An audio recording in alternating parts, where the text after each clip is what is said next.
Hi అండి, welcome back to my channel Chaitra vlogs. Thumbnail చూశారు కదా. మనం మిషన్ లేకుండా స్టిచ్చింగ్ ఎలా చేయాలో చూసేద్దాం. కుర్తా అండ్ ధోతి అన్నమాట. నేను వచ్చేసి సూదితోనే కుట్టేస్తున్నాను కుర్తా. ఫస్ట్ మనం కుర్తాకి సంబంధించిన తీసుకొని మనం ఇలా స్టిచ్ చేసుకోవాలన్నమాట. సూదితోటి స్టిచ్ చేసిన తర్వాత చూపిస్తాను, చూడండి.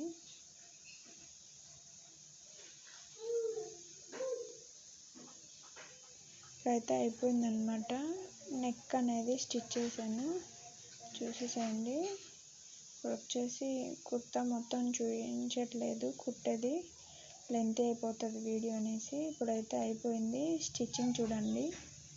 మిషన్కి వేసిన స్టిచ్చింగ్, నేను చేతితో వేసిన స్టిచ్చింగ్ ఎలా ఉందో. మళ్ళీ మీకు డౌట్ రావచ్చు, మిషన్తో వేసారని. కాదు, నేనైతే సూదితోనే కుట్టాను మొత్తం. ఈ బోల్స్ కూడా చేతితోనే కుట్టాను. నెక్ అంతా అయిపోయింది అనమాట. కుర్తా అనేది అయిపోయింది. మీకు అనేది నేను చూపిస్తున్నాను, నేను కుట్టానా లేకపోతే మిషన్తో కుట్టారా అనే డౌట్ ఒకటి ఉంటుంది కదా. మళ్ళీ ఇలా అయితే అయిపోయింది. ఇప్పుడు వచ్చేసి ధోతి అనమాట. ధోతి కూడా ఇలా చిన్న చిన్న కుచ్చు పోసేసి కుట్టేశాను అనమాట చేతితోటే.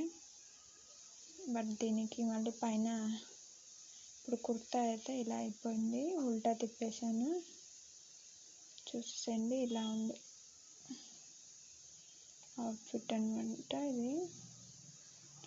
ఇప్పుడు వచ్చేసి కుర్తాని పైన నాడా కోసం కుట్టేద్దాం.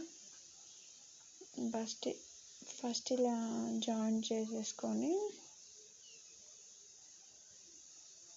ఇలా కుట్టేసుకుందాం.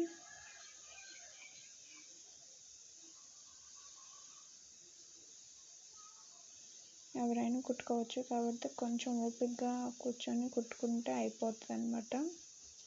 నేనైతే ఇలా కుట్టేసాను. ఇప్పుడు దీన్ని వచ్చేసి జాయింట్ చేస్తున్నాను.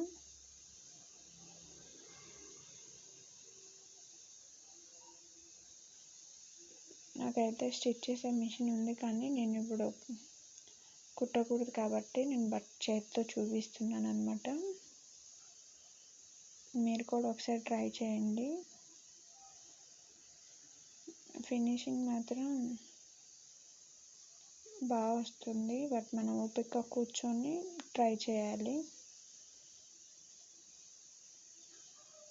ఇప్పుడైతే చూపిస్తున్నాను, ఇలా వచ్చిందనమాట. ఇప్పుడు వచ్చేసి కుర్తా సెట్ అయిపోయింది. మా వీడియో మీకు నచ్చినట్లయితే లైక్ చేయండి, షేర్ చేయండి, కామెంట్ చేయండి, సబ్స్క్రైబ్ చేయండి.